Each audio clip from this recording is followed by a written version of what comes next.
guys, it's Celeste here from Hexen Arcane, of course, and you might notice that Morgan is not here.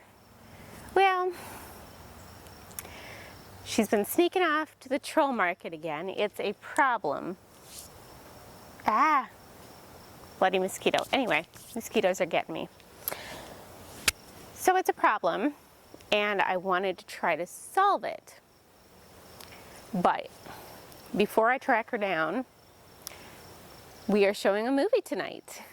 And we are showing the 1934 House of Mystery. It's kind of a thriller slash comedy.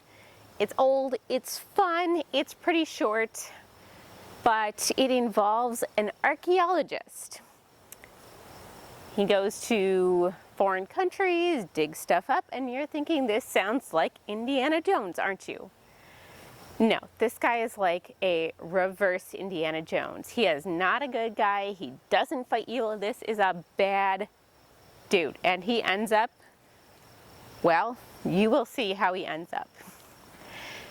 But it's a fun movie, and I'm really excited to be showing it because it features one surprisingly common trope from this era around this time, which was apes. Why? I don't know. But it's a thing. So yeah, I grabbed my phone. I'm about to give Morgan a call because I have something to tell her. And I'm going to use the phone call if I can make it long enough to track her location so I can find the troll market because she won't tell me where it is. I don't know why. Maybe because she knows I will track her down. Anyway.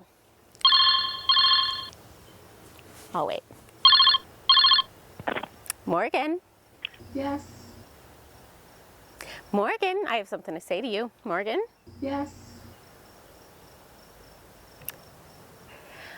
Why is Indiana Jones sad? Because his career is in ruins.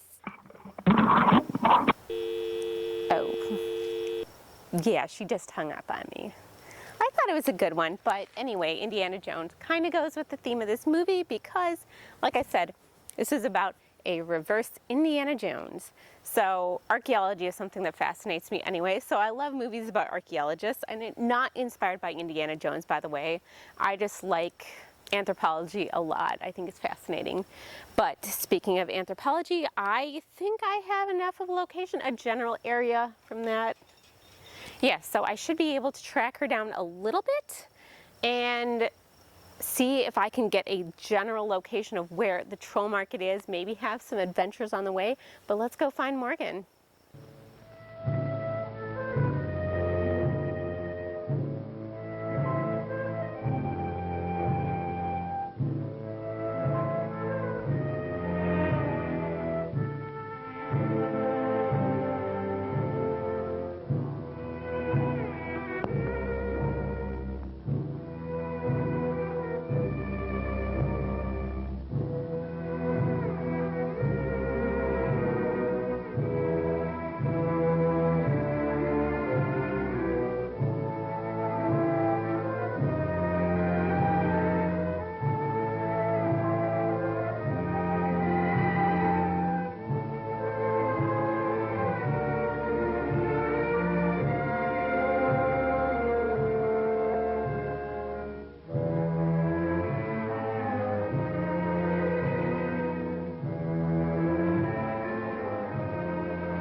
Hi. Well, what do I want? Brandy, sir. Right.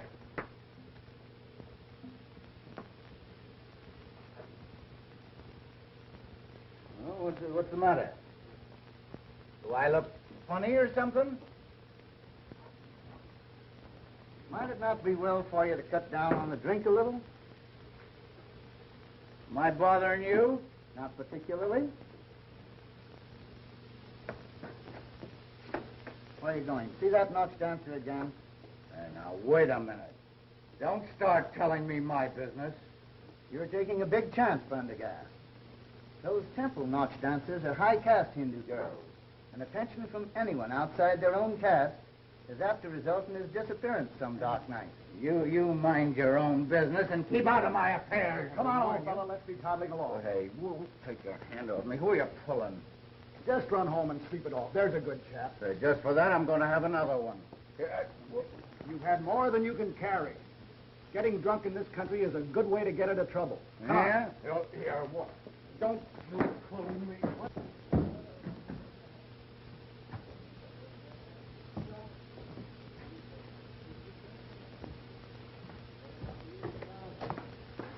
Say, why don't you look where you're going?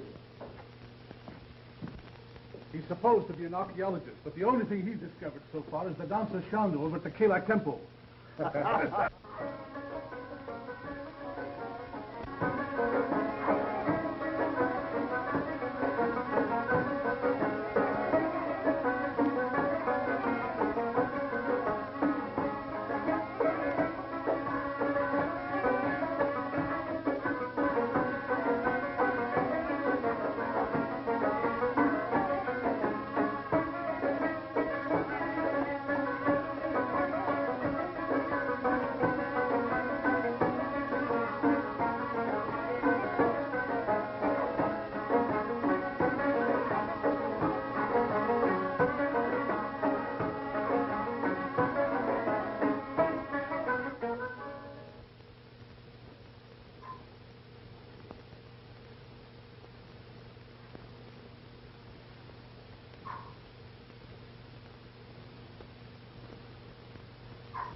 हम लोगों का बंद race ने मार दिया. Why hast thou slain one of Kalai's little ones? I didn't mean to kill the little beast. He jumped on my shoulder as I came into the temple, and I struck him with my crop. Why camest thou here to defile our temple by thy presence? Well, the temple's open, isn't it? Take your hands off me, you swine. Silence. Thy speech is as profane as thine act. That's it.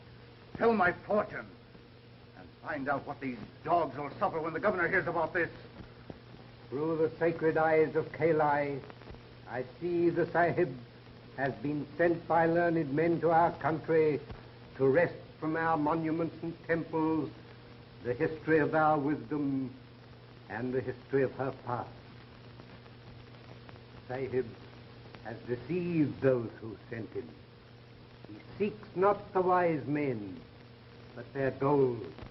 Ere he leaves Asia, his pockets shall be filled to overflowing with bright gold. The gold shall not be his, but he will not scruple to take it, knowing that on every rupee shall be written the curse of Kalai. Devil Sahib, we may not punish thee, but Kalai will not forget. Sometime, somehow, somewhere, Kalai will mete out justice. It is said, Om Sahanto Bhavatu Shanti Shanti Om.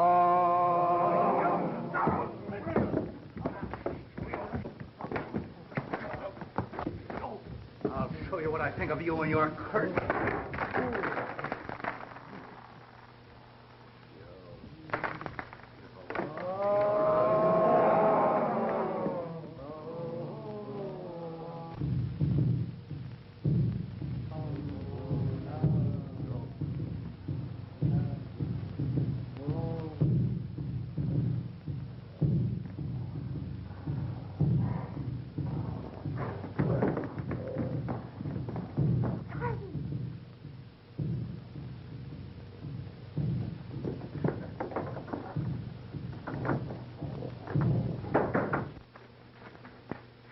That was a close shave. They might have killed you, Sahib. And they will kill me when they find me. Yeah, well, they shan't find you, Shanda. How did you happen to be in the temple? I had departed from the temple after the dancing ceremony. But when I knew the Sahib was in danger, I went back to help him. How did you know that I was in danger? My people feel the troubles of those they love.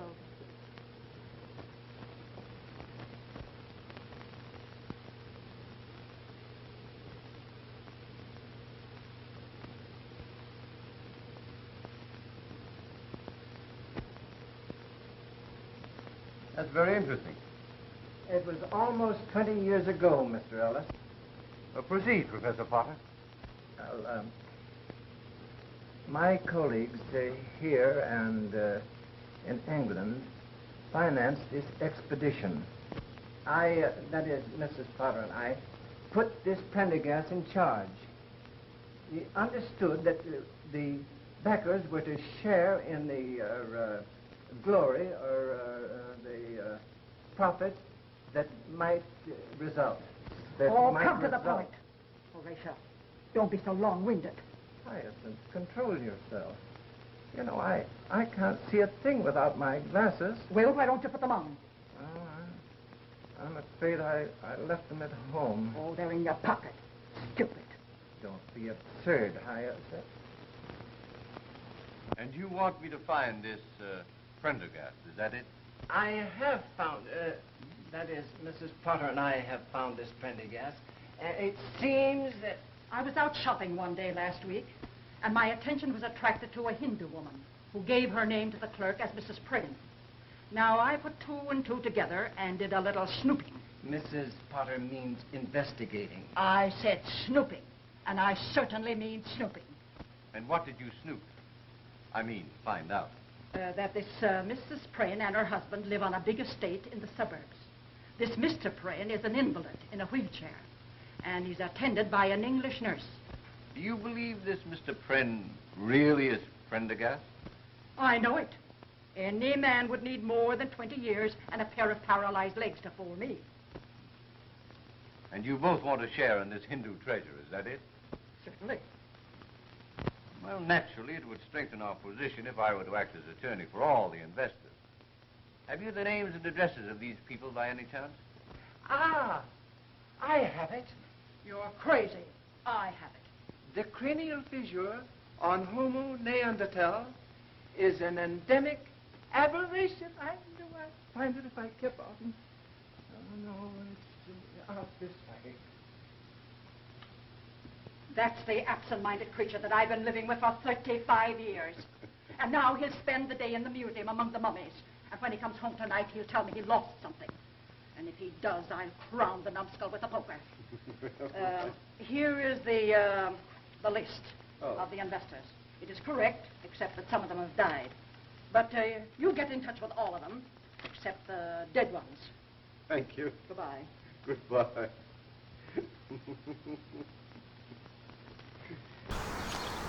Hey guys, I'm here at a small farm in Janesville, Wisconsin, and why I'm here is related to an old legend from a long time ago.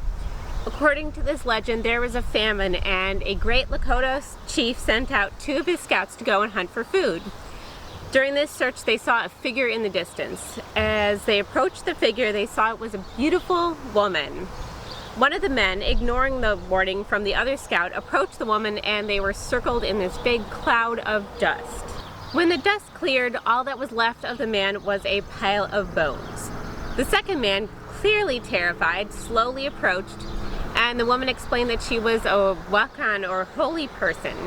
She told the scout to go back and tell his people that she had arrived. When she came, she brought a white buffalo calf pipe, which is the most sacred object a person can possess, and taught the people of the tribe 7 sacred ways to pray. She said she would return someday to restore harmony to the world. Then she rolled on the ground 4 times, changing colors with each roll, turned into a white buffalo calf, and then disappeared. After that, large herds of buffalo surrounded the camps of the tribe and the famine was over. According to this legend, when a white buffalo calf is born, It is a sign that the prayers are being heard and the promises of the prophecy are being fulfilled. Another version of the story has the woman appearing to children working in a field, saying that she would return in 600 years to bring world peace. So all that takes us, sorry, these flies are biting me. Okay, so all that takes us here to, I think I'm pronouncing this right, I don't know, the Heater Farm. On August 20th of 1994, there was indeed a white buffalo calf named Miracle that was born on this farm here in Janesville, Wisconsin. She is believed to be the first white buffalo calf born since 1933. And there is a distinction between the very rare white buffalo and an albino buffalo. So this was a true white buffalo calf, which is very, very rare. Native Americans took this as a sign that the legend was being fulfilled and a sign that the Great Spirit wanted to bring hope and peace to all nations and all people. Hundreds and hundreds of people came to see Miracle when she was born, and I was lucky enough to have been one of them as a child. While she was alive, Miracle did in fact fulfill part of the prophecy, changing a couple different colors over the course of her life, including red, yellow, and brown. She did seem to be lightening up again, as the prophecy said she eventually would, but unfortunately and very tragically, she died before we could find out if she would return to white. During her life, the family got a lot of attention, and Miracle had many visitors from across the world. And there was at one time a small museum on the property, but visitors have definitely died down a lot since her death. The farm did have two other rare white buffalo that were born since Miracle, one in 1996 who only lived a matter of days or weeks, and another born in 2006 named Miracle Second Chance. However, the legend states that the white buffalo would be a female and Miracle Second Chance is a male. Now, this farm is no longer in the business of buffaloes. I think the owners have retired. It's not somewhere you can really visit. I just wanted to give a quick glimpse of it and respect their privacy. I'm not going to show the house numbers or anything like that, but I wanted to give you guys a little view of what was something that, according to legend, had a big impact on, you know, this prophecy, and if there's anything to it, I don't know. Now, although it's extremely rare, there was a white buffalo calf born in Minnesota in 2014, but it only lived for 2 weeks, and then in 2020, another rare white buffalo calf was born in Montana. They say it is about 1 in 1 million buffalo calves that are born white. And 2020 is the right year for good things to happen, I think, so who knows? It's a really interesting legend to me. I love the story. I love that I got to visit when I was a child, and it's something that's stuck in my mind, so I thought I'd come tell this story. It's a rare occurrence and it's a cool story, but is there more to it? Do you think Miracle really was fulfilling a legend from hundreds of years before?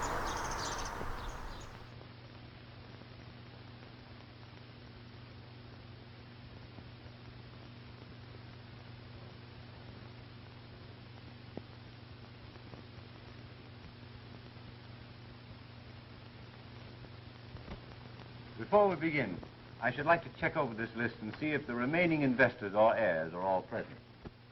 Mrs. Potter and Professor Potter, I know. Mr. John Armstrong. Right. I'd like to get this over with as soon as possible. I'm in the insurance business, and I have a couple of hot prospects for this afternoon. But we shan't keep you long, Mr. Armstrong. Mrs. Geraldine Carfax. Yes, I'm here. Although I did have to get off of my deathbed to get here. You see, I suffer so from indigestion, and my blood pressure is so low that I'm in the insurance business. Won't you read over our new policy? We have a new disability clause. No one will ever be able to cure you but the spirit. No. I beg your pardon, but I don't believe I've had the pleasure. Stella is my companion, and I never go anywhere without her. You see, I have fainting spells due to my operation. Let's get down to business. Mr. David Fell. I'm here. Say, maybe I can interest you in a... Thank you very much. Now, you ladies and gentlemen represent the remaining investors or heirs of the investors of the Prendergast Archaeological Expedition. I should like to know, that is, Mrs. Potter and I should like to know, what became of the English investors? There were but 2 of them. And they died 6 months ago. Suddenly and very mysteriously. Mysteriously? They were murdered. Scotland Yard is still investigating the case. That's neither here nor there. Have you seen this Prynne person? Yes, Mrs. Potter, I have. He admitted his identity and explained that he changed his name to Prynne for personal reasons. He informed me that he would be very glad to see and meet the investors and discuss a settlement on certain conditions. And what conditions? Mr. Prynne will explain all the conditions tomorrow night. He wants to have you all at his home at 8:30. Well, if you meet me here in my office at 7:30, we can all go out together. Okay, I'll be here. And incidentally, while I'm gone, I wish you'd look this policy over. I shan't be able to go, my dear. I must be at the museum. They're going to unwrap the mummy of Ramesses IV. Listen, you worm. You'll be at Mr. Prynne's house tomorrow night and forget all about the Ramesses IV, or I'll make a mummy out of Potter the First. Ramesses, I used to smoke them. Well, I beg your pardon, Professor. I'll keep my hat if you don't Here, mind. take your own hat.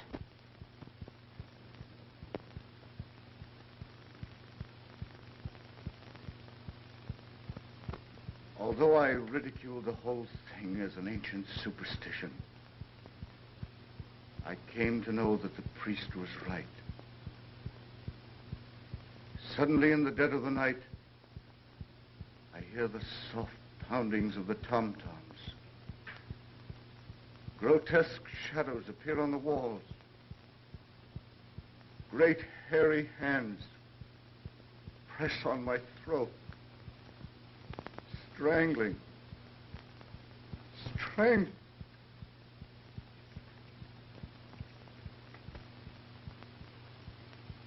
My health has been destroyed. And as you see, I'm a helpless cripple. All these years, I've wandered over the globe, seeking some place where I could find peace. But nowhere in this world can you escape the curse of Kali. Finally, I went back. I wanted to return the treasure to the temple, but the priests wouldn't take it. They said it was accursed.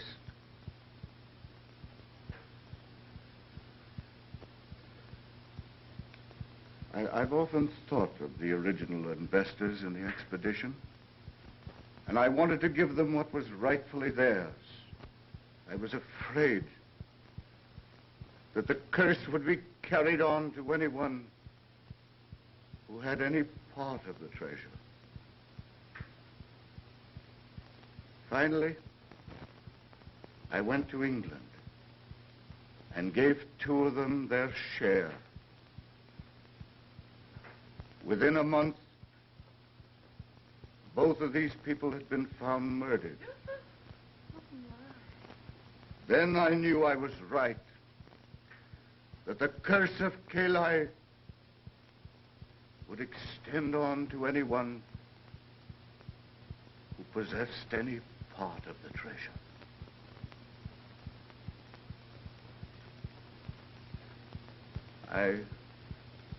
I realized my days were numbered, so I came home, back to the United States, to spend my last days in the country of my birth. Fantastic. Fiddlesticks. If you're so afraid of apes and monkeys, Mr. Prynne, what have you got that one for?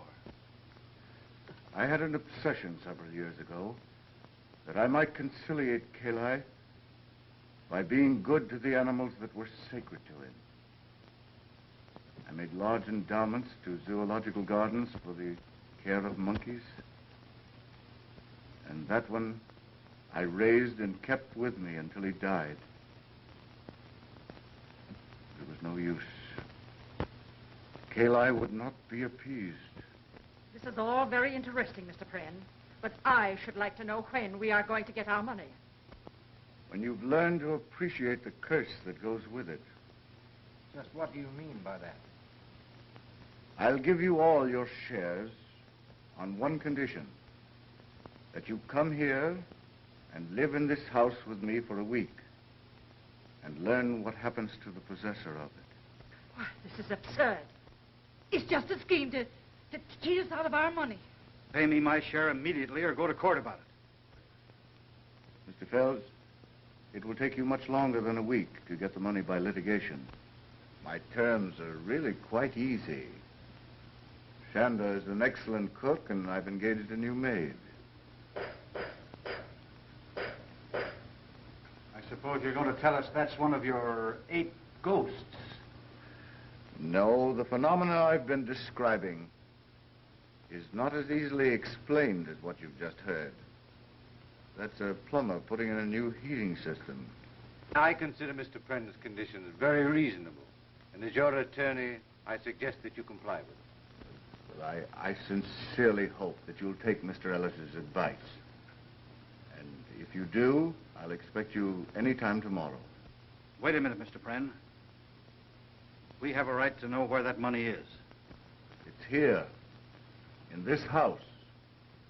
Over $2 million in gold and jewels. $2 million? I'll stay. I'll stay. Try and get me out of here. Just try and get me out.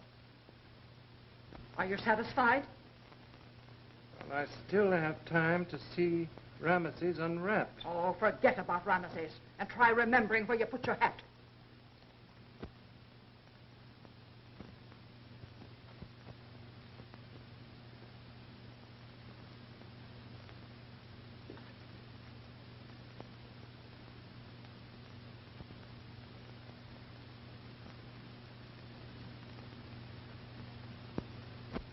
Oh, dear. I feel terrible. You know, all this excitement has thrown my nervous indigestion again. Well, they say that's the beginning of the end. Oh, don't be silly, Stella. Well, my grandmother felt just like that 5 minutes before she died. Well, don't be looking there. The money isn't hidden in here. Well, I've read in stories that the best way to hide anything is to put it in the most obvious place. It's probably locked up in the safe down his room. I know one thing. Tonight, I'm going to have a seance. Seance? Pocahontas can tell me where the money is. So we are now here in Mount Horeb, Wisconsin, which is known as the troll capital of the world. Wisconsin definitely has its fair share of quirky small towns, and this is a fun one.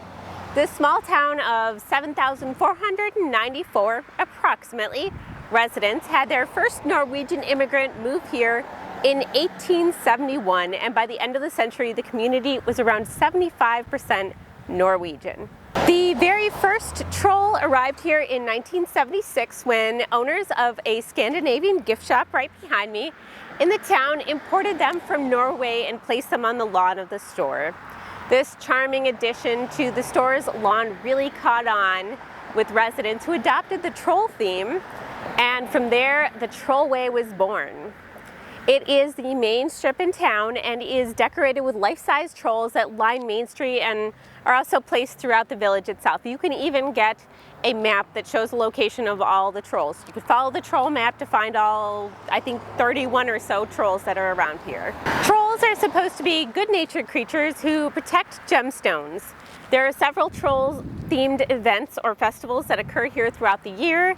This place is full of wonder and whimsy, and I just love it. But at the same time, why I'm really here is to find Morgan and drag her away from the troll market. So I'm gonna go hunt for some more trolls and see if I can find Morgan. So this right here looks like a house for trolls.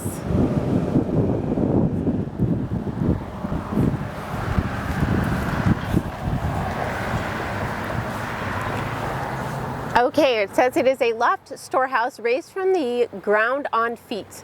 The lower floor holds foodstuffs, the upper household valuables. It is festival center of the farm. It occurs in central position on the courtyard.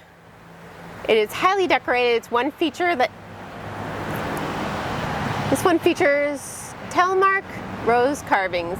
It is used red pine, white pine poplar, and white cedar from Wisconsin, and hand-cut wooden joinery in its construction. So that's cool. I actually didn't know what it was. It looked like a little troll house, but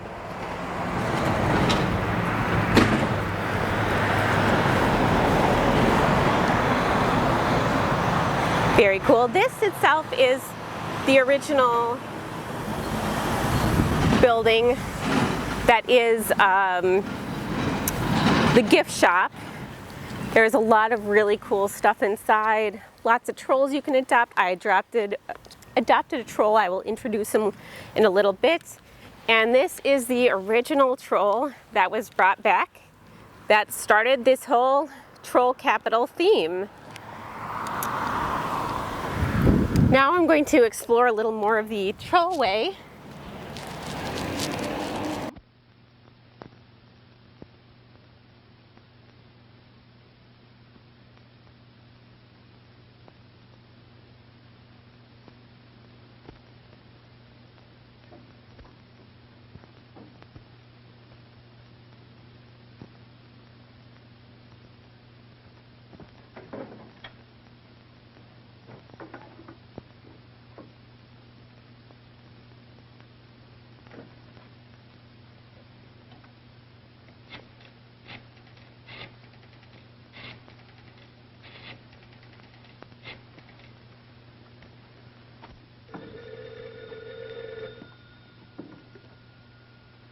Hello. Let me speak to Mr. Gage, please. This is Gage. This is Phelps. Listen, old man. You'll have to give me another day. Yeah, and that's all you'll get. Nobody wishes in the game with me than does me out of $5 grand. Yeah, and have that dough tomorrow or else. All right. I'll get it somehow.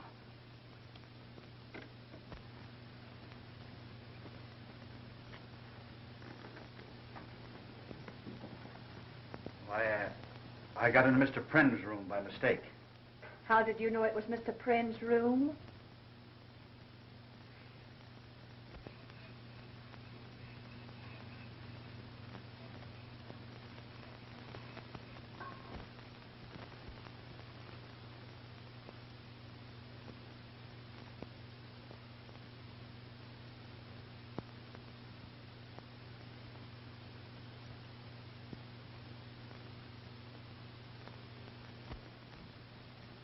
Thank you, Mr. Armstrong. That's quite all right, Miss Browning. It is Miss, not Mrs. No, it's Miss. Good. I'm suffering with heart trouble and dizzy spells. Oh, how long has this been going on? Ever since I first met you. Well, then it's probably temporary. You'll get over it. Oh, no, if you promise to take my case, Doctor, I'll never get over it. Your nerves seem to be very good. Ah, in my business, you need nerve. I'm in the insurance business. Can I interest you in a policy? I have a policy. Really? Yes. My policy is never to get intimate with strangers. Good. Now that we're practically engaged, tell me, how did you come to get mixed up with the Friends, the Hindus, and the apes? Well, I was engaged as a private nurse in London by Mr. Pren. Oh, so you're English. Oh, I'm so happy. I always wanted to marry an English girl so I could have crumpets and tea for breakfast. Then I'm afraid you're going to be disappointed. Oh, don't tell me you can't make crumpets. No. No, I can't make crumpets. I don't like tea. And I'm not thinking of getting married. Tell me, what do you make of all this ape business? I don't know. At night, I hear strange noises. Tom-toms and footsteps on the stairs. I've often had to give Mr. Pren first aid treatment when he's been nearly frightened to death.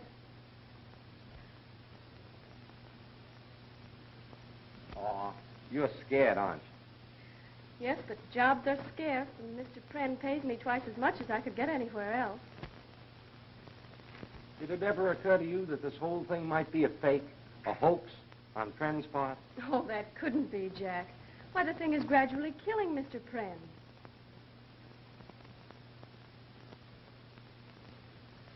That woman gives me the creeps. Shonda is a strange person. Person? She looks more like Gandhi's ghost.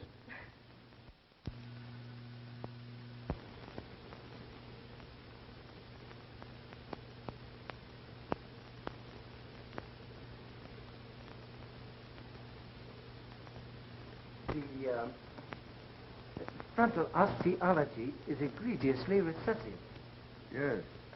I suppose you know that's caused by the malconjunction of the prenatal hiatus. Quite right. I guess if that guy got a stranglehold on your throat, it'd be just too bad, eh? Yes, his gargantuan prehensility would be titanic. You don't say so.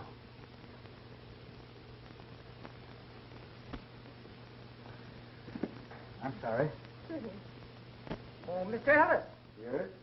here's something might interest you. A book on the law. Well, goodbye. Oh, Oh, don't forget, I have a patient to take care of. but I'm about to have a heart attack. Save it till later. Time for your medicine, Mr. Trent. I was wondering where you were. I was out in the garden with Mr. Armstrong. You know, he's really a very likable person. Aren't you afraid I'll get jealous? You couldn't be anything but your nice old self.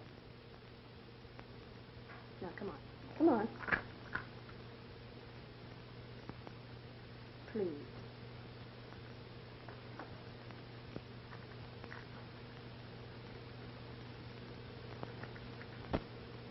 It's very interesting. Let's take a walk in the garden, Professor. Well, all right. A little fresh air might do me good.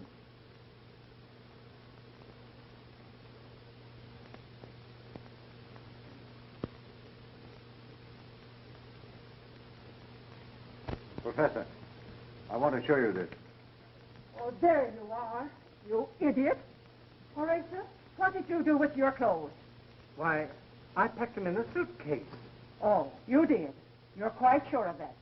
Yes, my dear, I remember, because at the same time, I packed the dismembered bones of Ptolemy III and sent them to the museum. You numbskull. You sent your clothes to the museum and packed Ptolemy III in your suitcase. Why, Hyacinth, I can hardly Yes, realize... you did. Now you get Ptolemy III off of my bed, or he'll spend the rest of his days at the garbage can.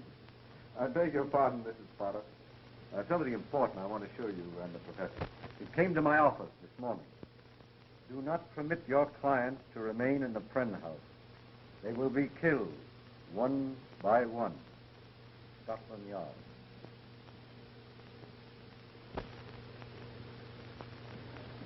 I've never been to a seance. I've heard they're lots of fun. The only spirits I know anything about are the 100 proof kind. Mr. Armstrong, this is no time for levity. We may all learn something of vital interest to all of us. Professor Potter, what are your ideas on psychical phenomena? I don't believe anything I can't see. Anything you can't see, why, you're as nearsighted as a bat. Now, Hyacinth. Hush up, Horatio. We shall now all place our hands upon the table. Place your left hand over your neighbor's right.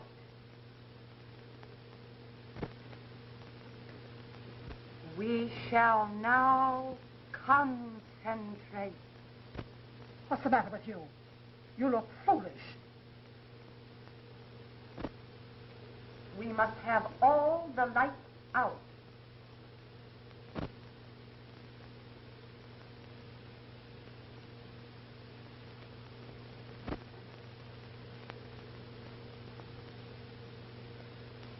You who have gone beyond the borders of time and place, here are pleas for enlightenment.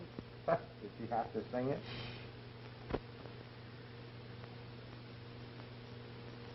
Pocahontas, is it thee? Speak to me. Tell me what force of evil afflicteth this household. What is that which afflicts our nostrils and enervates our senses?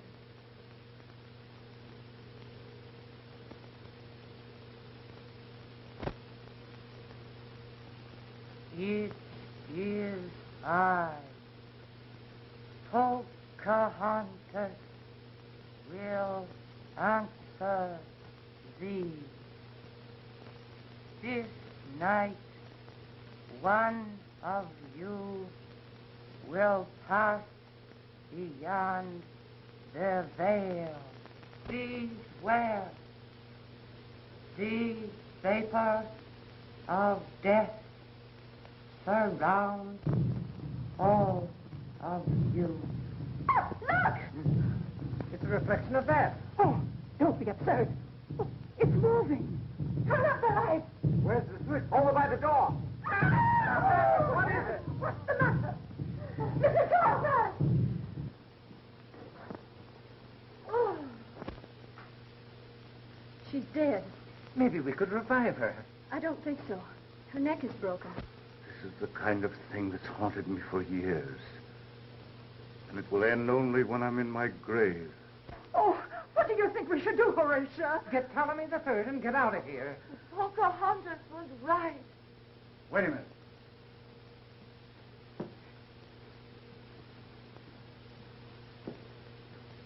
Where did you come from? Outside. What are you doing in here? Same as everybody else, I guess. Well, what were you doing outside? Looking inside. No. Why were you outside looking inside? I was trying to get a line on the thief. What thief? The guy that stole my monkey wrench. I think this is a bug house. The house is all right. It's the people that are in it. You're right. The first thing to do is to send for the police. What can the police do? Maybe they could find my monkey wrench. Nobody can solve this mystery but Pocahontas. Never heard of him. Say, this Pocahontas is the one that caused all this trouble. As far as I'm concerned, you can take her right back and sit her down in her wigwam. Oh, that woman.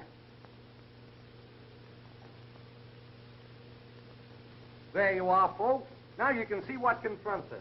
Death is just around the corner. Have yourself insured. Take out one of our new $20,000 policies. Easy payment. This is one of the trolls in town. It is at the Welcome Center. As you see, it holds the key to the city. This is part of the Trollway, which is the main street here. It's kind of a cute name. And I'm still on the hunt for some more trolls. I am here at the Grumpy Troll, which is a famous pub and eatery in Mount Horeb, Wisconsin. And here's the troll I adopted. Super cute.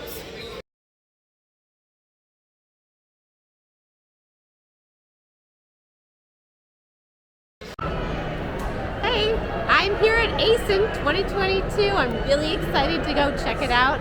I've actually never been to Hexen or any anime convention before. So I got dressed up a little bit and I can't wait. I see so many cool outfits already and I'm gonna see what's going on here.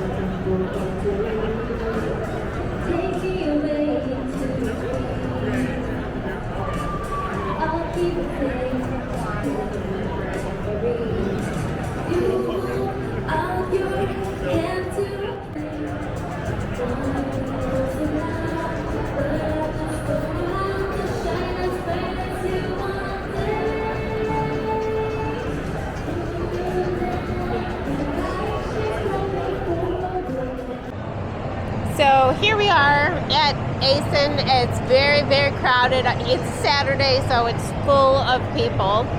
And one of the rooms I'm in right now is what's called the entertainment room. The other side has cosplay, and this has video games.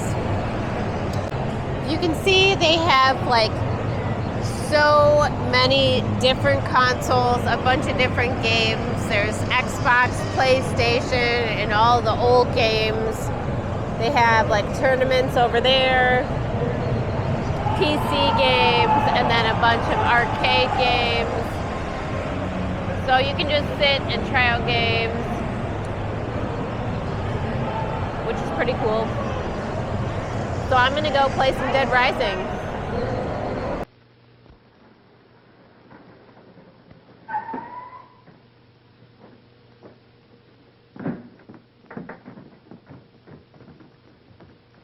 Don't let nobody in or out.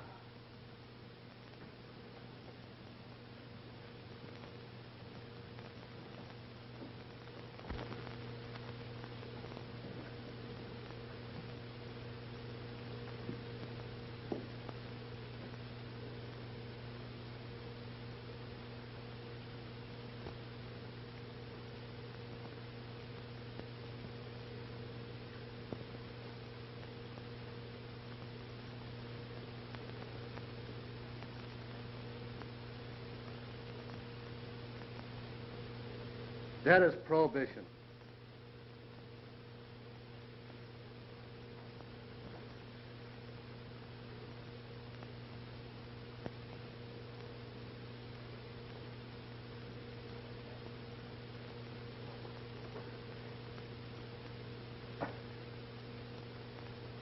There's been a murder committed here.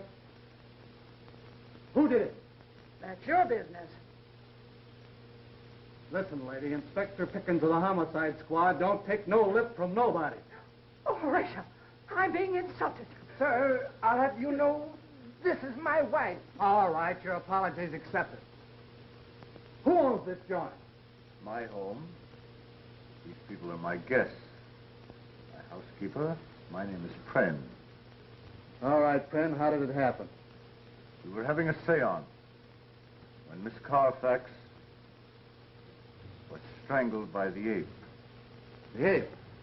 No, not this one. This is a stuffed ape. What? Stuffed ape. Hey, you. Where you going? Get a drink of water. Well, don't try to leave the house. And that goes for everybody here. Well? It's a long story, officer. We'll make it a short story and... Now, officer, you know as much about it as we do. Hindus, tom-toms, apes, haunted houses. Say, are you sure this seance wasn't a sleigh ride? I'm sure I don't understand you. I've got it. All right, what do you got? The phenomena connected with the frontal development of the orangutan must be indigenous to all the anthropoids. Gosh, you have got it. Wait a minute. Where are you going? To the zoo. Well, sit down. You're in one right now. Sit down, Horatio. Pipe down. I'm getting the orders around here. Boyer. Yeah. You go out and search the house and the grounds. You see any apes or anything that looks like monkey business, bring it in here. Okay. You go out and watch the back door and don't let nobody out.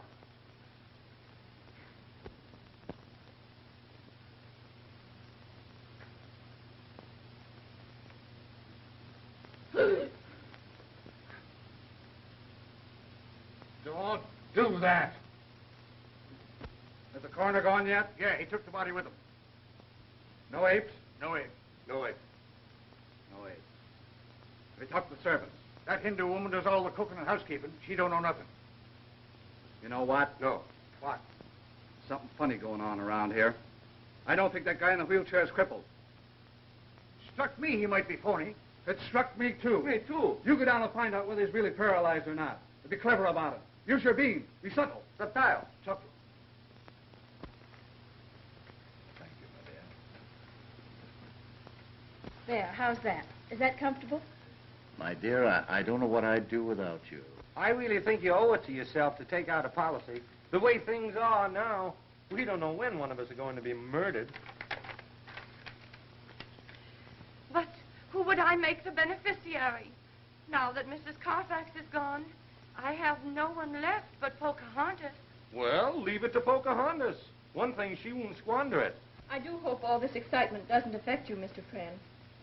I think I'll live through it. No, that's quite all right. Any clues yet, officer? No, but I'm on the tail of one right now. Look! Oh! Why, how dare you? Why did you do that? What is it? I beg your pardon, me foot slipped. Oh. I don't want anybody to leave the room. What's the idea? I lost my bit. What bit? Just a little bit. Are you sure you lost it in here? No, I think I lost it in the garage. Why don't you go out there and look for it? It's warmer in here. What's the use?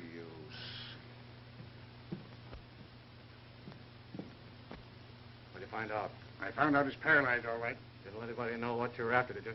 You think I'm done? Huh? I was sent to, just like you said. Oh.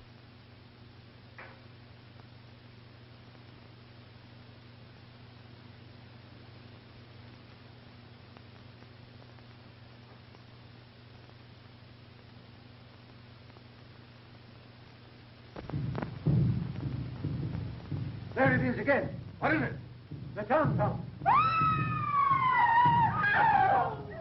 It's up there! Quickly!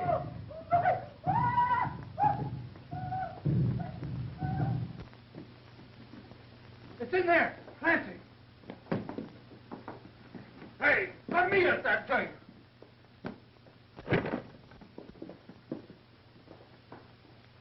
Ah, that's the end of the ape. Hey, get a dose of his own medicine. The strangest looking ape I ever saw. Why, Oh! it's not an ape, it's a man.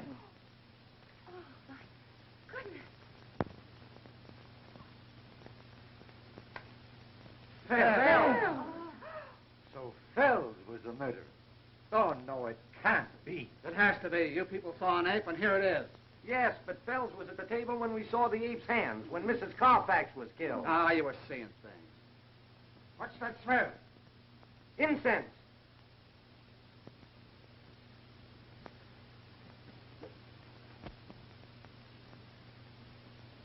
Now that I remember, incense was burning in a bowl behind Mrs. Carfax. So what? We've caught the ape that killed Carfax. You forget one thing, Inspector. Yeah, what? Who killed Fells?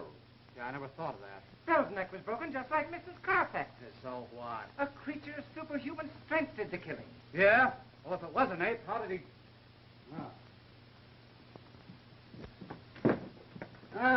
So this is the way you got in and out.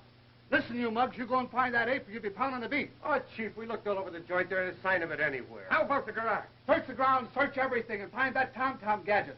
No son of an ape's gonna make a monkey out of me. Come on now, get going. Don't come back without some information. Come on, outside everybody.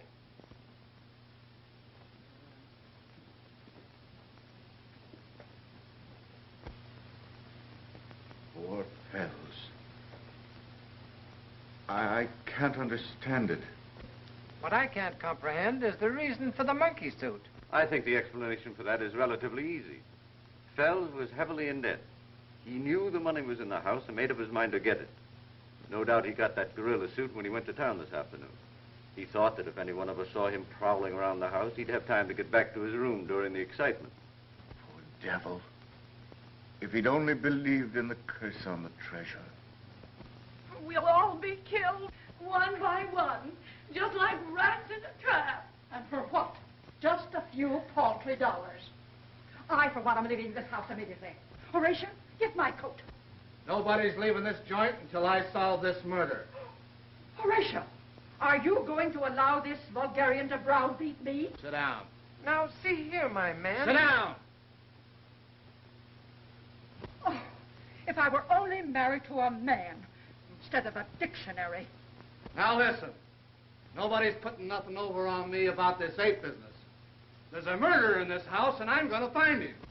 Yes, and while you're trying to find the murderer, we'll all be killed. Oh, no, you won't. I'll keep my eye on every one of you. I won't turn my back for a minute.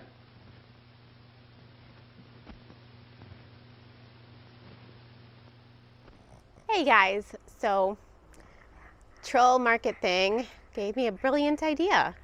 Do you remember, now if you watched our very first episode of Hexen Arcane, you'll remember that this thing followed Morgan home from the troll market one day, and we've actually kept it ever since, and we love it and we take care of it. And I'm pretty sure it's like some kind of a weird pig or something. So I had the idea of going truffle hunting with it, because pigs like truffles, or they find truffles, or something to do with pigs and truffles anyway. So, weird pig thingy, let's go find some truffles. Alright, so I'm following around. I'm not sure what kind of environment truffles live in. Do truffles live? I don't even know exactly what truffles are. I just heard they're like some kind of, I think you eat them? Some kind of like delicacy. Anyway, can you find some truffles? Oh, it's going to the base of a tree. It's going to the base of a tree. I think it's going to find me a truffle.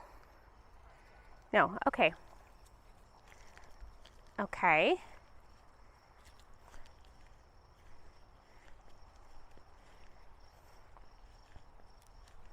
Oh, it seems to be following this hose. Maybe the hose waters the truffles.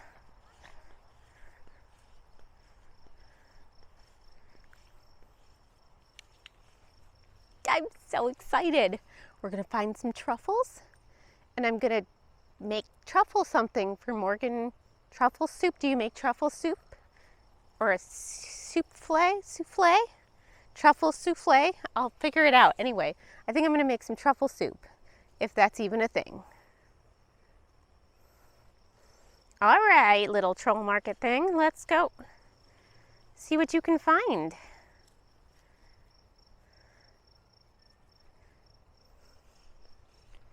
Seems to be headed over here. And we've wandered quite far now. And I'm not sure, it hasn't found any truffles. It hasn't even like stopped to sniff anywhere. So if somebody could tell me like what a truffle is and how I find them, because this pig thing is not good at it so far.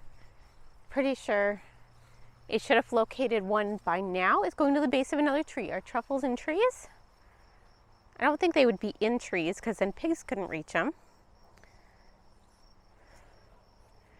But, oh, I think it's found a truffle. Look at that, it's rolling on the ground. It's found a truffle. I think this is where I dig for truffles. Pretty sure. Now I'm supposed to dig for truffles. Yeah, all right. Oh, cool, we found a truffle. I will be back to report. So it turns out that was not, in fact, truffles, and I think she's broken, because it's like rolling all over the place. And there were no truffles, and I looked for a really long time. So, yeah, I'm gonna take this little thing back home, I guess. I don't know, maybe it's having fun. I'm not really sure what pigs do for fun. I don't think this is it, but yeah. I would say truffle hunting was a resounding failure. I bet Morgan would know a lot more about truffles, so I'm going to have to ask her about that.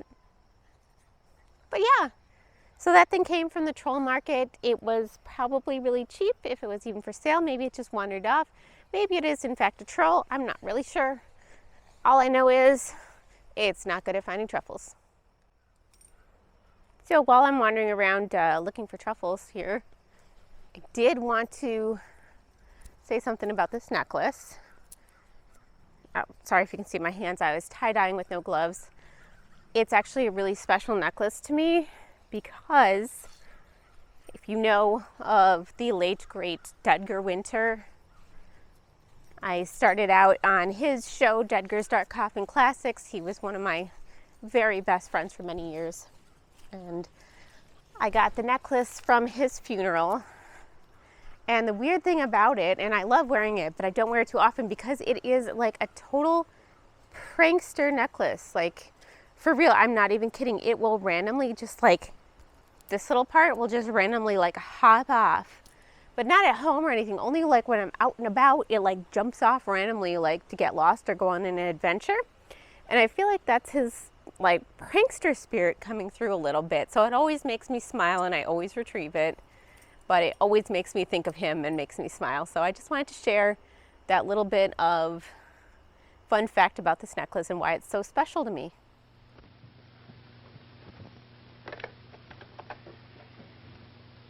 Give me police headquarters. This is Pickens. Let me talk to the coroner. Hello, Bud. Come on out and get another body. Yeah, somebody croaked him when I turned my back. Oh, don't worry. With Ned Pickens on the job, there'll be no more murder.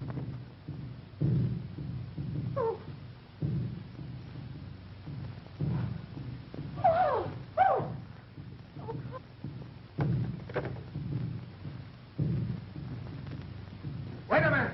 Who's out of this room? Armstrong. The insurance guy. He's the one I suspected all along. Let go! Help! Quick! Help! Help!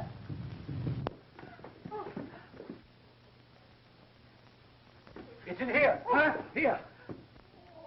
Armstrong! Quick, the ape that went out that window. All right. What do you want to do? Let it get away? All right. Let's hear what happened. Well, after I left Fells's room, I came in here for a handkerchief. The incense was burning. Then all of a sudden I heard the tom-toms, and the ape climbed in through that window. I suppose you expect us to believe that, Hooey. Well, what do you mean? Find the apes? No. No apes. What about the garage? Nothing there. Do you hear that? We've combed this house and grounds from end to end, and there's no apes around. You're the guy that called our attention to this instance before. You know what I think? What? I think you're the murderer. And this last gag of yours is just a stunt to throw suspicion away from yourself. Why, that's absurd. I've been listening to some of your talk, and I know what your purpose is. You're crazy. Yeah, crazy like a fox. You cooked up this whole thing for one reason. And what's that? So as you could sell a lot of insurance. I've never heard anything so ridiculous in my Lawyer, life. Clancy, put him under arrest, and then there won't be any more murders.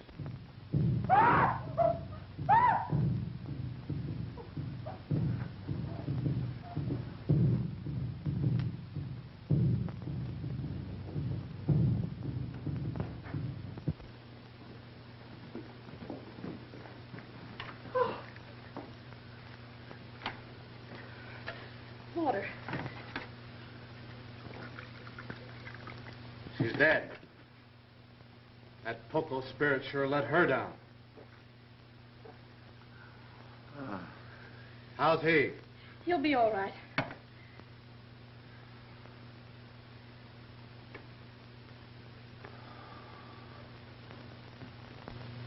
What happened?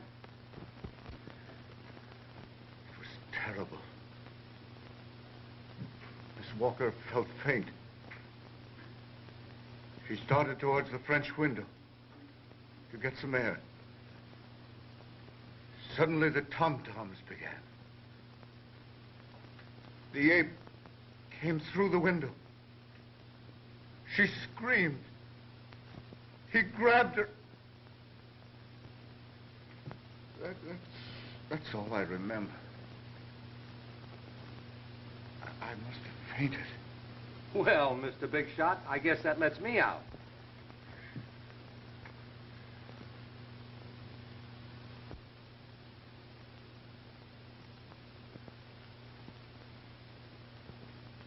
You can save yourself the trouble, Inspector. I assure you that ape is quite dead. It's ridiculous, keeping us cooped up here like this. 3 people have been killed already. The house is bewitched.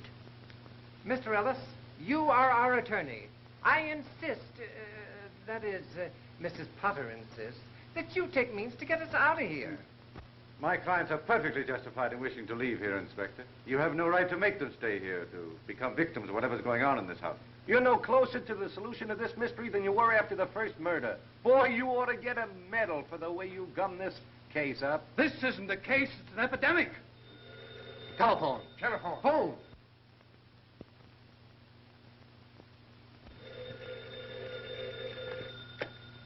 Hello. Oh, hello, Bud. Yeah, I'm up to my neck in apes. Come on out. We got 2 bodies for you now. By the time you get here, it'll probably be an even half dozen.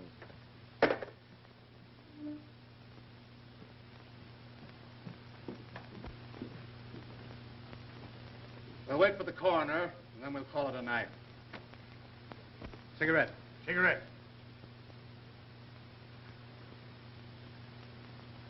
When the coroner gets here, why, we'll take a statement from each of you as to what you did and saw last night.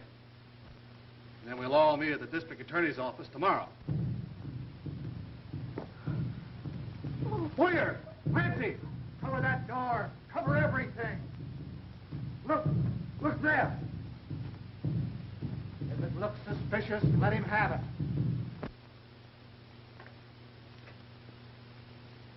Well, hello. What do you mean, hello? Oh, just hello. Where have you been for the last half hour? Oh, here and there. Yeah, well, just what have you been doing here and there? Oh, this and that. Do you know anything about this Tom? What's his last name? Say, listen, you. Pop out with a good alibi or I'll pinch you for murder. The only way that you can prove that you're not a murderer around here is to get yourself killed. Batutore Barenda. What'd she say? She thinks I should go out into the garden and get some air. Well, all right. Don't try to make a getaway. There's a cop out there.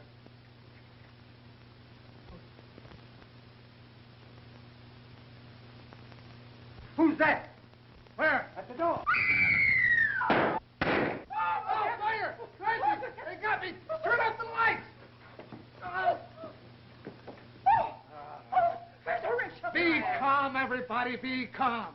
Who's dead or missing? Smith. Where's Smith? He's gone. Yeah, I figured that out, too. Where are you going? I'm going to find Mr. Prem. He may be hurt. All right. Inspector. What? Read this.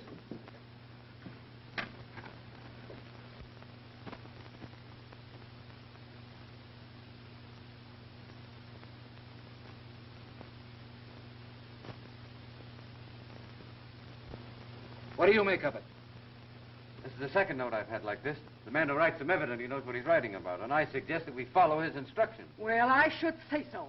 If you don't value your lives, I value mine. Say, remember, this is a frame-up of yours. Pickens will be right with you. Clancy, go out and find Penn and that Hindu woman and tell him I want him at the district attorney's office tomorrow. And make it emphatic. Tomorrow. Emphatic. Wait a minute. What about Ella? Miss Browning. We can't go out and leave her here alone. Oh, fiddlesticks. She's lived here long enough without getting into trouble. Let's get out of here. Yeah, I want to meet this Scotland Yard guy and get the lowdown. Maybe it's an English ape. And the district attorney wants to see us as soon as we get through here. Well, there's almost time for Scotland Yard to put in an appearance. I bet this is all just a scheme to get us away from the Prynne house. I've been doing some thinking, and it's going to take more than an old coot of an ape to make me give up my share of that money. It's too bad that ape didn't attack me. Yes, it is too bad. What's that? If he had, I have no doubt of what the outcome would have been.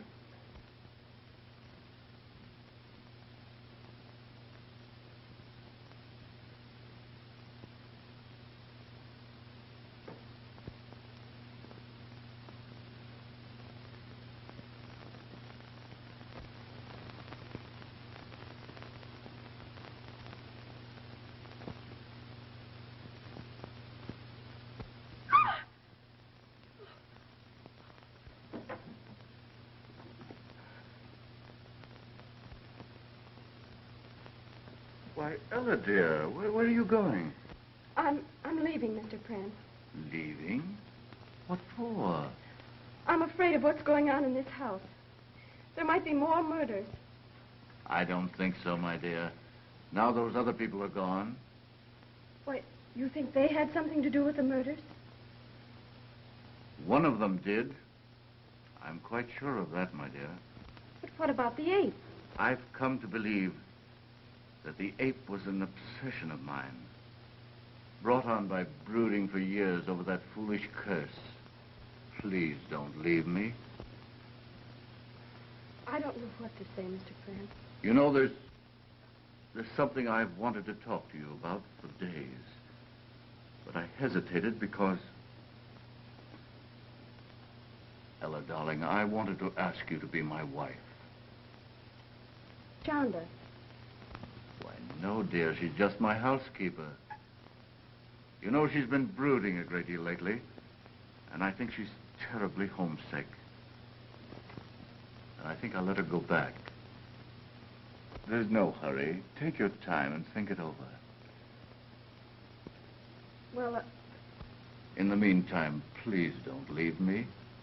And after all, my dear, a brave little nurse doesn't run away from her duty. all right, Mr. Prynne. I'll stay. I think I'll go to bed now. Good night. Scotland Yard. Oh, well. The plumber. You, the man from Scotland Yard? Yep, I've seen him before. He's the McCoy, all right. Scotland Yard. Incredible. Scotland Yard first became interested in the case when 2 people were killed in Friend's house in London. The case baffled the Yard officers in London, and they came to believe implicitly that the Hindu curse was behind the murders. Nonsense. That's what I thought. And when I was assigned to the case, I found out that Mr. Pren was having a new water system installed in his house. That's how I became the dumb plumber. Have you solved this mystery yet? I have, Then why didn't you tell us about it last night and prevent the murders? but I didn't solve it until after the murders. As a matter of fact, we haven't any actionable evidence yet. We must trap the ape and whoever's behind him. That's why I asked you to meet me here. All right, let's hear the story. Well, we're not all here yet. We must wait for Miss Ella Browning. But you didn't say anything about her in your note. She wasn't in the room when I left. One of you would have had to tell her. And the walls at the Pren house have ears. I left a note in her room. She should be here any minute. Why didn't you tell me? I'd have gotten her out of there. I don't care for this whole setup. Well, you guys, I'm back here. As you can see, did not find Morgan, but we had some fun adventures. I saw the place where Miracle, the buffalo, of course, was born a little bit, and we got to talk about that story. I went to Mount Horeb to see the trolls, and guess what? I did find the troll market. And it's actually been a weird 24 hours because yes, this is a day later. Time has no meaning at the troll market, let me tell you. Like, you go in, there's a fairy circle. I'm not supposed to say this, so I'll give you minimum details so I don't get in trouble with the trolls, but there's a fairy circle, you go in there, and suddenly, like, 15 minutes is like 3 hours. So time loses meaning. So now I understand why Morgan, when she goes to the troll market, just disappears there for a while. That makes perfect sense.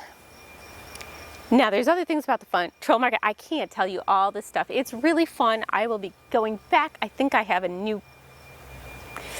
Anyway, I get it now. But one of the things I did get there was a super fun potion. I'm going to try it. It is called a reverse potion. Yeah, let's see what it does. It's in this little vial. Okay. Ooh.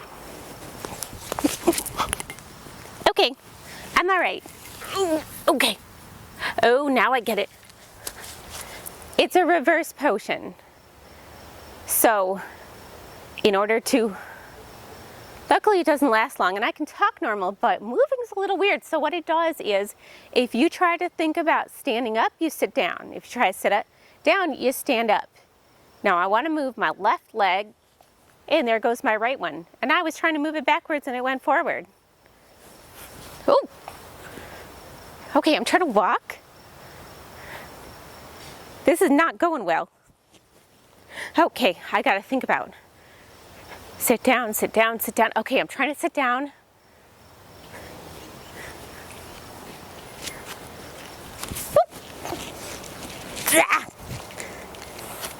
Okay, go backwards, sit down, backwards, sit down, backwards. Okay, I'm really happy this isn't going to last long because, oh, don't run into, I was trying to back away. Okay, this is awkward. My hair. It's fun. Why? Why do they sell it? Sit down, sit down, sit down. Okay. I almost stood up, but I sat down. Okay, so why would they sell something like this? I don't know what its possible purpose is. Makes no, oh, I'm trying to look down. Okay, look down, look up. Okay, so I'm not sure what the purpose, oh, I gotta constantly try to sit down. I'm not sure what the purpose is of this potion. It's a little weird. I'm gonna go like, walk it off. So, oh. I'll be back.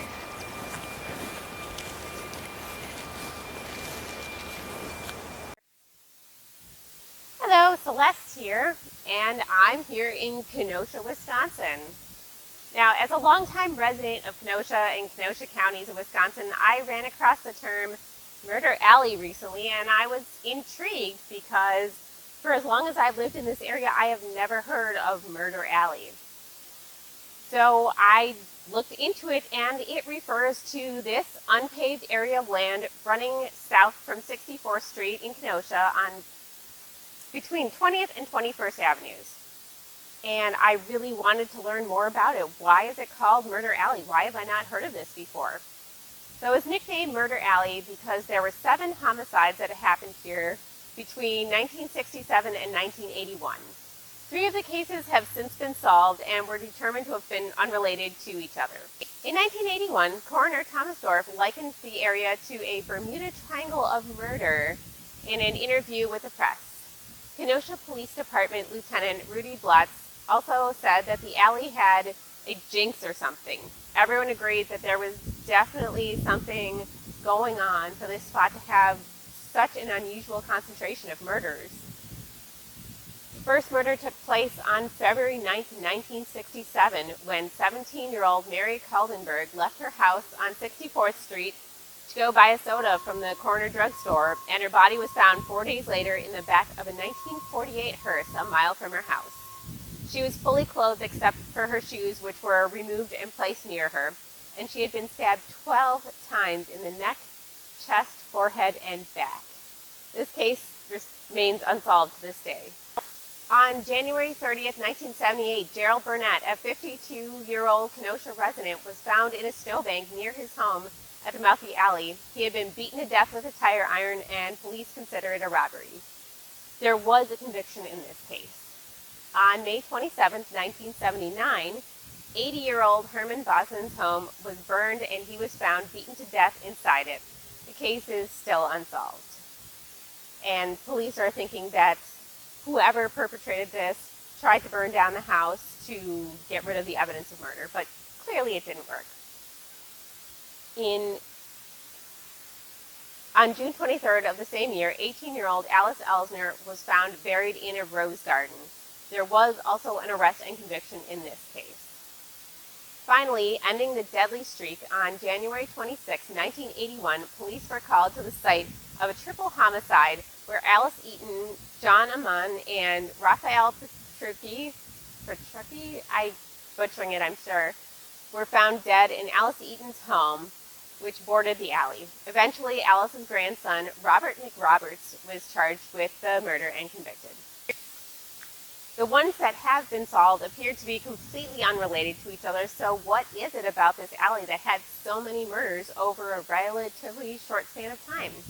Well, in trying to research the case, and there really isn't much about this out there, I could barely find anything, so I did find one blog post that had an interesting supposition. In a poorly written post rife with misspellings, the blog postulated that the murderer was in fact Quentin Tarantino. Yes, famed film director Quentin Tarantino. The author of this post believed that Tarantino is a sick, sadistic individual whose fantasies of murder finally came to life. Yeah, and apparently all of them were Tarantino. Okay. This guy also referred to one of the victims as a geriatric jackass and doesn't give a single shred of evidence or a plausible connection between Tarantino and the Kenosha murders, but there you go. So, what do you think? Was this an unlucky coincidence? Is the area jinxed or cursed? Did Quentin Tarantino go on a murder spree? I'd love to hear your thoughts. This is what it looks like driving through the alley. So you can see there's houses on both sides. And it's kind of a long stretch. But I don't know the exact locations of where anything specifically happened, and it was a long time ago. I'm sure everything's changed. But this is Murder Alley in Kenosha.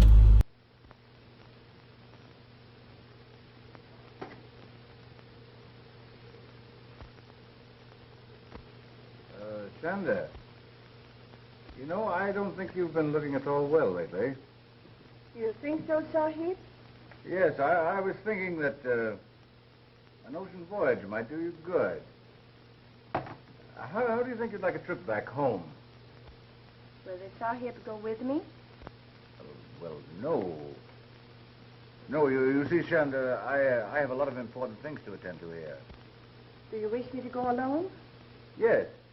Well, that is, you can go on ahead, and as soon as I clear things up, I'll join you. Very well. That's a good girl.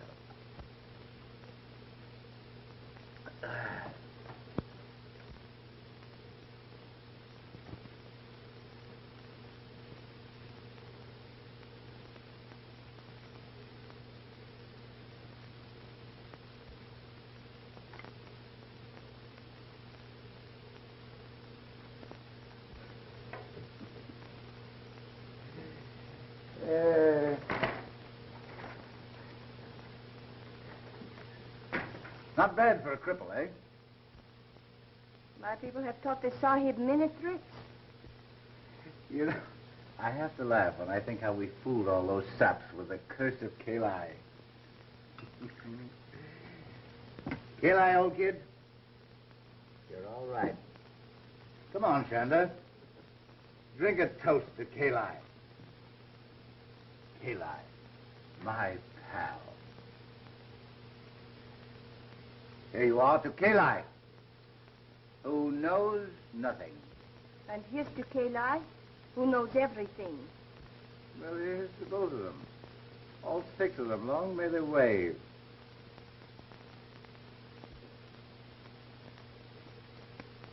Yes, sir, Kalai. We certainly fooled them, didn't we? When that old priest of yours spouted all that junk about a curse. He didn't know I'd have a chance to make good use of it someday, did he? Did he?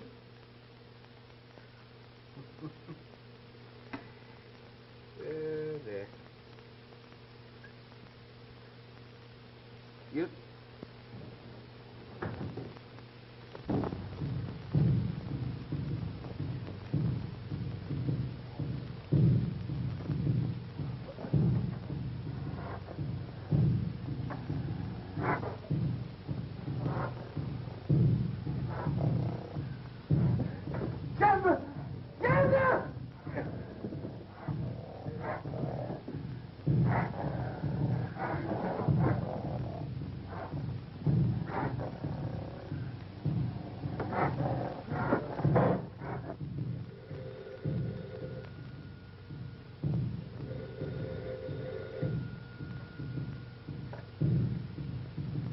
It's the tom-tom. Another murder. Ella! If anything happens to that girl... Shonda, it's the tom-toms again.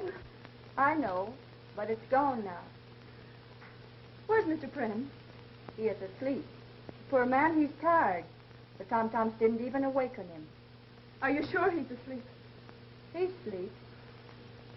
The Ma'am Sahib must also be tired. Why does she not go to rest? Oh, that's what I was trying to do when those darn tom-toms started again.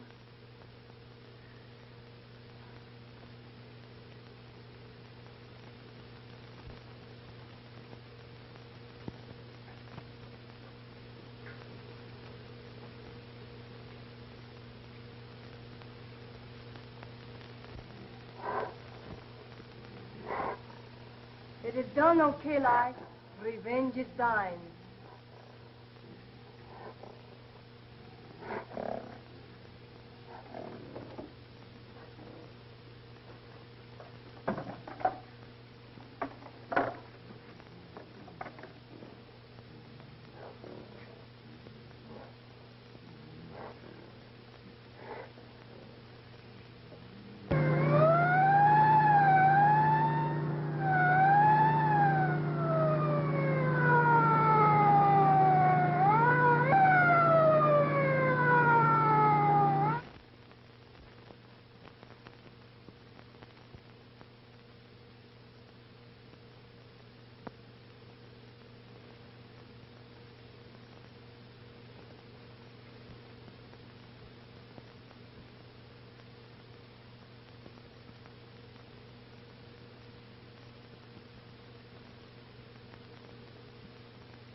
Around the house.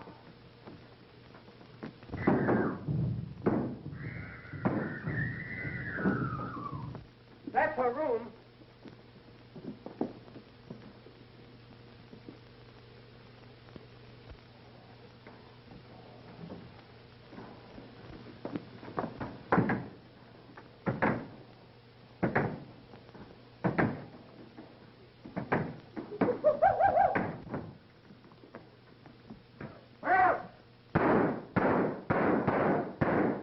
Well, that's the end of him. What are you trying to do? Want to see who it is? Why, his head won't come off. Huh? Why, this ain't the real McCoy. This whole thing is so obvious, folks. This man, Friend, was a self-centered miser. And when the investors in the old expedition insisted on a showdown, he preferred to kill them rather than give up the money. Is that clear? The only thing that's clear to me is that we're not going to get any of that money. Now, this Shonda, the Hindu woman, was also a priestess of Kali and could train an ape. Where did they get the ape? 6 months ago, an ape was stolen from the Metropolitan Zoo. The same thing happened in London a year ago. Mr. Smith, what we'd really like to know is how the murders were committed. Here. Very simple, my dear Mr. Dickens. Very simple.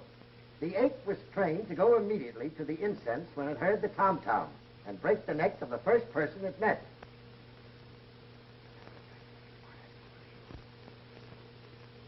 Miss Browning, I hope you've recovered from the shock. Thank you very much. You have. Where did they hide the ape? In the secret panel of that bookcase. Ah. But Pren was paralyzed. Clancy proved that. That's what he thought. But a man of Pren's willpower could easily fail to react to a kick in the shins. If Pren was the murderer, how come he got croaked? Yeah. Shanda was jealous of Miss Browning, the nurse, and had the ape kill Pren. She also tried to have the ape kill Miss Browning. Chanda, while we're standing here gassing, she's getting away. Boyer, Clancy. Don't worry. She won't get far. I've attended to that. It looks like everybody is handling this case but me.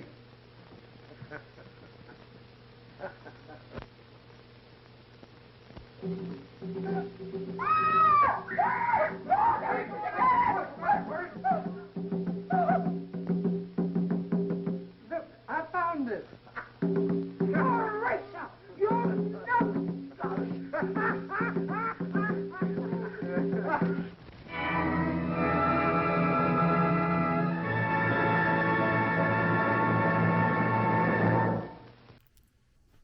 So thank you so much for joining us today. I think this was a super fun movie. I really enjoyed watching it. I can definitely see some comedy elements in it, and it's a fun older movie. I just like this era of movie, so I was pretty happy to be showing it, and we went on a lot of adventures today, so thanks for joining us for those. You know, trolls and buffaloes and Kenosha's Murder Alley and Asen. It's just been a wild ride, and if you stick around, also have a trip to LaBelle Cemetery in Oconomowoc and a discussion with a former resident of Oconomowoc who can talk a little bit more about it. So stick around for that. I was super excited to go see this really cool statue there, which you'll hear all about in a minute. And thanks for joining us on this fun film. As always, we will hex you soon.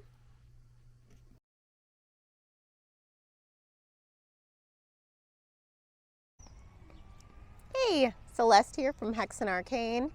and I am walking around in the LaBelle Cemetery in Oconomowoc, Wisconsin. And what's cool about this is that it's been reportedly the site of paranormal activity. They're saying there's something supernatural about this, especially after dark. People who have come here have said they've had paranormal experiences, seen ghosts, caught apparitions on camera, and particularly there is a legend about this graveyard right here. So this beautiful statue and cross is reportedly haunted by the ghost of a young girl. And what the legend says is that the ghost here, there is an apparition that will leave the statue behind me of this girl, and walk and go drown herself in the lake, which is right down here. So right past these, you can see this beautiful Lac La Belle, which is where she supposedly goes and drowns herself. Now, the other interesting legend about this statue is that reportedly her hands will drip blood at times. So some people say there's an apparition that comes off of her, and others say that her hands drip blood. And there's this really cool inscription here in German. Der beste Freund ist in dem Himmel. So my best friend is in the sky. And I think it's nice that there are still flowers here. But obviously we're not here at night, so we don't know what kind of stuff happens at night around here.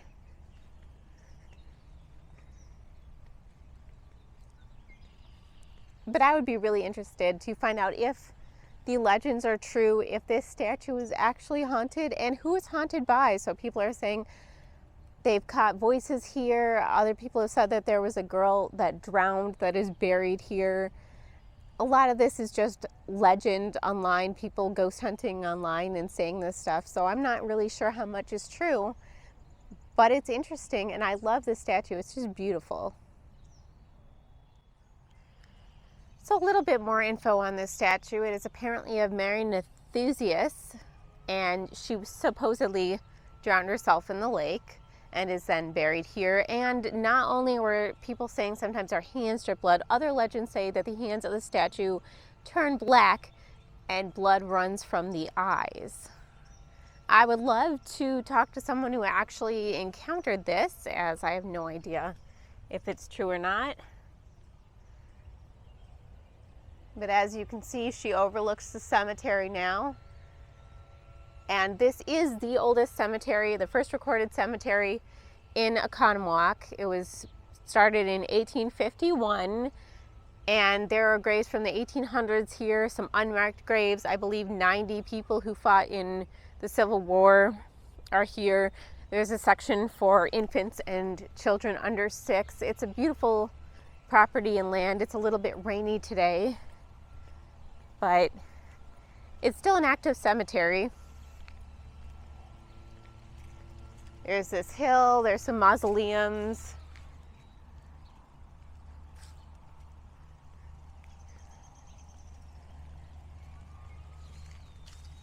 But this statue here of Mary is the most famous grave site in here. And if you look, you can see the river in the background, or the lake, and a little bridge. Hey guys, it's Celeste, and I am here with Chris S. from the band You're Pretty. You can find him on YouTube. And I'm talking to him today because he's a former, long-time Oconomowoc resident, and he can tell us all about the hauntings there. Hey, Chris. Hello, Celeste. God bless. Stay scared. Thank you. All right, so what do you have to tell me about Oconomowoc? Oconomowoc, Wisconsin. Well, un numero uno. I don't know if you'll be able to see this or not, but there's Chris. way back when. See your friend, Yeah. the one you guys were trying to connect with. Yeah, we had no name for her, but we used to when we were like in middle school and high school. It was like the always creep out thing. You go, and you play like goats in the graveyard. Absolutely, yeah. Well, some people it was like, and they'd have stories, like folklore stories, and I still do. But it was like, well, let's tell some more stories, and And I lived in a house that was absolutely haunted. We moved in there in 1978. Okay. It was. We lived in a bay where you had Mr. Mead, Augustus Pabst III. They didn't like us very much because my dad was an upstart doctor, and we were a part of the family. You know what I mean? And we were a part of the clique on the lake. I've been to the old Pabst Mansion out in Oconomowoc.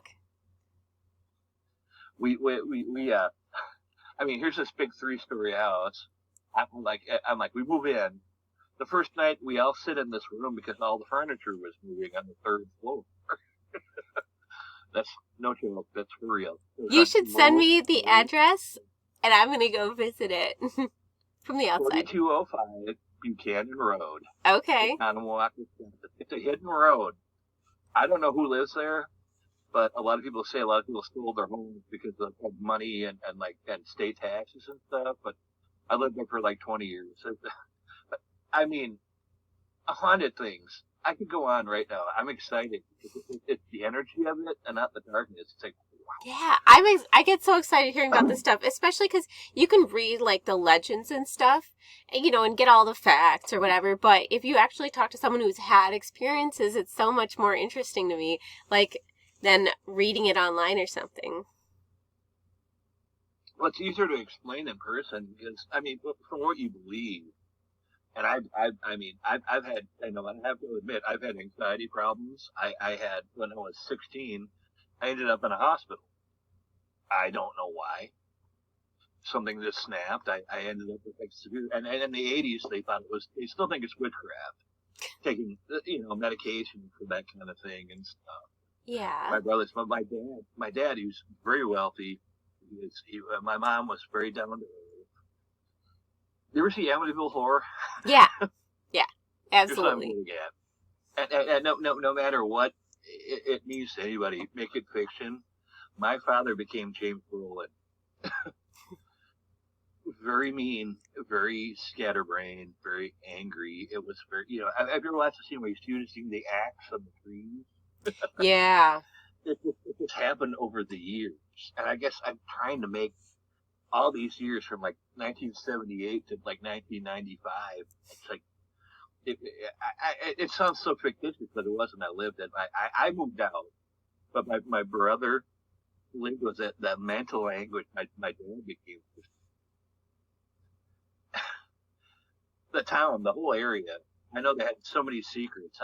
It's kind of like when you see like the murder mysteries and they used to hide things like the Kennedys, the Kennedy family, the political, if they had a daughter who had Down syndrome, they put her in the hospital and didn't want anybody to know about her. Well, there were many people on that lake.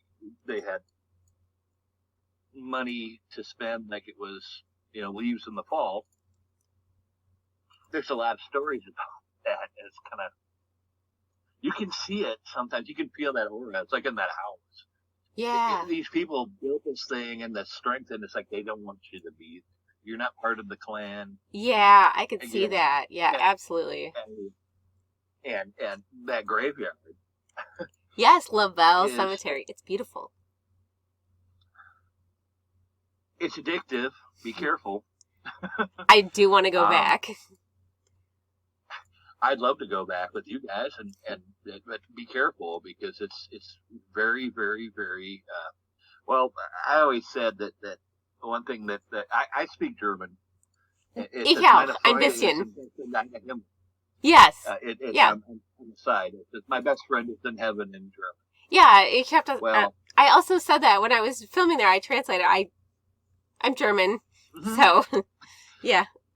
I was like... Term English, as I call it. In most World War II movies, they go, bayonet, bayonet. Yeah. But if you go in there late at night, and some of my friends, we used to have, like, barrel parties, right? You know, kind of walk, and we walk through there. You partied? You can see it, and the eyes follow. It's very electric. Really? You can watch the head, it turns. The statue, like... On my heart and my big Catholic stupid thing I'm going to do, it does. It follows you. It looks very angry. I think I sent you the picture where she's looking at me like... Yeah. It's very annoyed, but she's also very attractive in a way that... there was an old lore we never got about that people used to put pennies in her hands. Okay. She had the hand, and we used to find it, and people used to spray paint it. Now, something that's kind of weird about that was we found out, because Chris, okay, this is going to be way off track, and God bless you for hanging with me. We saw this movie, it was called Phantasm, and Phantasm 2. Okay, I know Phantasm. We used to call it Roll with the Devil. We used to go at my friend's muscle cars and go all around. And people used to tell us that sometimes there was a lot of cults in the area where they were like... oh, really? Well, Hustisburg, that's up by Holy Hill, Watertown, Mayville, and it's creepy because it's for real. I love cults. They fascinate me. No, what's creepy is that they're very serious about their privacy. So leave them alone. Okay, got it. I was like, oh well, okay. It's like, well, let's not disturb that anymore. But like I said, the whole thing becomes an addiction because you're figuring out something that's so surreal it becomes a reality. I used to call it I wrote a song called Surrealistic Reality because it's like, are you kidding me? I don't want to become part of a horror movie. I don't want to also become a casualty. But it's exciting at the same time. So you 100% believe that this statue has something to it? It has. Well, I don't know what it is. I've been trying to figure that out since I was in high school. There's something.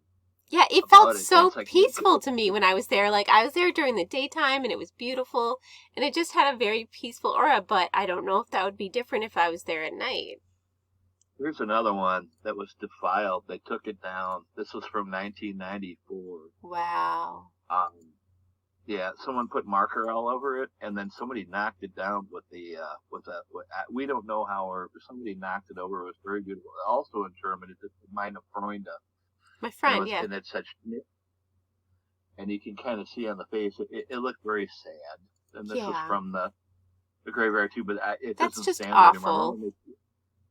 Yeah, well, there's Chris with short hair. With this, he's got the wrong shirt on, right? Don't forget, they're coming to get you, Bob. That's and then great. Here's another one with Chris on top. That you took. I used to go down. It was like an addiction, and that's her. Yeah. By the trees. That was in October of it was October of 1995. Wow. So Chris was kind of like he made a really bad beard, and now he's older. That's great, though. It's like an addiction where you know maybe we want to figure out what's next. Maybe we want to figure out what's going to happen in the beginning. I don't know. Yeah. But I like to see what's in between. It was like in our house. My band, we were called You're Pretty, and we wrote an entire album called The Attic, and The Attic was based off of, I have videotape footage of sparks and doors and voices and stuff, and it's like... Really? But I can tell you this, but it stinks because you can't hear it, see it, or feel it, you know? Right. That's what's hard. And it's not a lie, it's not a folklore. I lived it, but I mean, maybe to some, it may be just the mind, but I believe the mind is the yin and the yang. It's a battery. You have the black and the white. And sometimes it's like taking the sparks to start a battery, and it makes up. Right. But on top of that, it's kind of like I heard this once in a horror movie. We're getting too close to figuring his shit out, or maybe her shit out. You know, Right. Yeah. or something maybe the powers maybe don't want us to get too close to the supernatural. So how far back do the legends about this statue go? Like, obviously, when you were growing up, you heard that it was haunted. In the 80s, when what we learned from kids in the 70s was I always thought Cassandra Peterson put it best. I don't remember the 70s. It was candy coated. No matter what. That's Elvira. Yeah, obviously, yeah. And some of the people I knew from the 60s were like, well, we used to play ghosts in the graveyard, and sometimes it went below and do strange things. I'm like, well, I had one guy tell me one night, I don't remember his name, but it was at a bar, and Chris shouldn't have been in there. He was 16. But we'd come walking out, and, we'd have our six-packs, and he goes, well, one of them used to glow. I always thought, wait, maybe it's a story. Maybe not. So we used to go in there and get scared, whatever. And I had a friend of mine one time go into his foot went into an old wooden grave that was from the Civil War. His name was Steve Bullweiler. They pulled his leg out. It was an old wooden casket. Oh, wow. I guess it might have been a warning. Yeah, that's... I can remember that. It got to the point, though, in the 90s, we were going every other night, and it was, maybe call it a adrenaline rush. Yeah. Or it was like a want just to figure out, but it was amazing that the night we saw, it was like oil. That's what it looked like. And we couldn't get out, and everywhere the face followed us. So it's like crying? Yeah, a stigmata, which they, when we looked it up, that it's supposed to be Christ crying or some kind of deity, that it's sad or afraid or something or angry, and it was amazing. And I had so many friends that were I forgot the word right now, but they didn't believe in ghosts or whatever, but they became believers real quick. It was like, and then they got it, and they start taking their friends, and they started taking more of their friends. So you're saying I should definitely go there at night? Yeah, be careful, because the Luftwaffe, the Polizei, the Communists, the fascists, they go in. There used to be an old way to go. There's a McDonald's when you drive into Oconomowoc. There used to be an old hill you could park and go up, down, which I don't suggest without many people on a flashlight. But if you go in through the gated area, just take your lights up and don't let the elderly people see you go in. Yeah. But go in, be really careful. Don't hurt yourself. Yeah. If you go real close, you can feel the electricity when you go near that at night. It's like a hum. I don't know if you've ever been like you say you take a wire and it's like that. It has it emanate. It goes. Oh, see, I would not go alone, but I would go. I'm not afraid of it. What gets me the most is the whole place. I think it's a culmination of many things that bring a ball of energy that I always think like this. The dead are dead, the living are living, but some people don't know they've gone. Right. And it's a big ball of energy that wants to feel alive again. And it's not a bad thing. It's sad, though. But, yeah, it's very sad. It's lonely because you figure it's trying to pull a little bit out of you to feel alive. And it's like, some people, yeah, what's the barrier, right? Life and death. I mean, that's what we're talking about right now. It's I mean, not to make you laugh, but when we're trying to sleep, who wants to wake us up? Right. Yeah, totally. Makes sense. So, is there... Scary. What's that, ma'am? I'm sorry. Oh, no, you go ahead.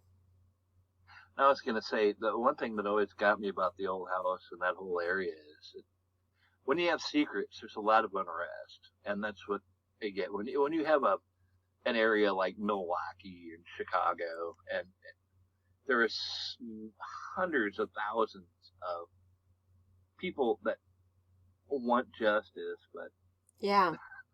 you got to figure it's like there's a scene in the movie Poltergeist, and I know I'm getting theatrical, but it was a scene where they showed the lights, and there were all people holding candles, but they weren't. It was their souls. They were Right. just lost. And it's like Yeah. every time we pick up on something like that, it's like, yeah, they'd like their way out too. Yeah. It's like being hungry or sad. We need something. We need a hand to hold. So we go to these places and we do this and we discover it, and it's like you want to, but it's not on a plane that we can do it. It's just we'd like to know, they'd like to know, Right. and it goes spark, and there you go. you have a big white light and a black light and maybe you have a bad dream. The synapse, your brain goes, and their brain does it too. So is there I anything... can't thank you enough for this. This has been awesome. I've been able to talk about this stuff for 25 years. Oh, I'm so excited. Is there something else in Oconomowoc I should check out? The train station. Okay. For years, they tried to make it it's if you go downtown now, it used to be very blue collar. Mm-hmm. It used to be like a lot of like taverns, but now it's very, let's do the Irish pub thing and sell beers for $10 and yeah. And there used to be, there's an old train station, and then some of the old factory wares out towards Watertown. There's 2 graveyards out there. If you go, is Highway 16 still out there? Where you go out? I'm not towards sure. I don't go out there enough, like in that area. Well, there's 2, but Holy Hill area, guys. You ever about the Hanging Man? No. Okay. Let me. I have this. This is you know where Holy Hill is? The monastery the French built back. Mm-hmm. This is this I always say. Travel at your own risk. Okay. I'll let you read it real quick. I'll switch the camera around. Okay. Creepy figure caught on trail cam near Holy Hill. Oh. And you get to go up there, use the bird. And yeah, it's a specter. It wouldn't surprise me. What it says, our trail cam set up in the southwest cornfield captured a very creepy figure walking along the edge of the field. They wrote on a statement in Facebook, the camera, with no possible easy access from the road, is a motion sensor camera.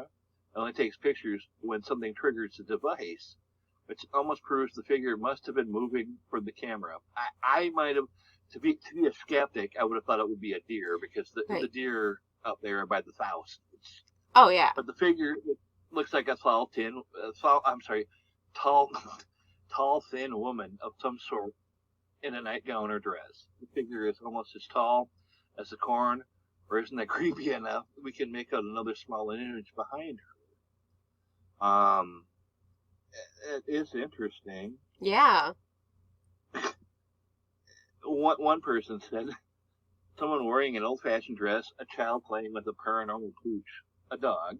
Wouldn't surprise me back then. But like I said earlier, one thing that it says here's another, I don't know how to send this to you, but it's funny because you know what you're going to see something, and tell me what you see in the picture in the middle. Way when it focuses in, see the statue? Yeah, yeah. Oh. I think, yeah, that's a key to it. And what's driving this thing?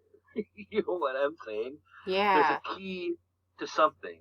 And it right here, it says, I think that there's a lot to do with that area and the entire area that have to do with a lot of the, like I said, and I don't like calling people cults, but but they're groups. And we all believe in something.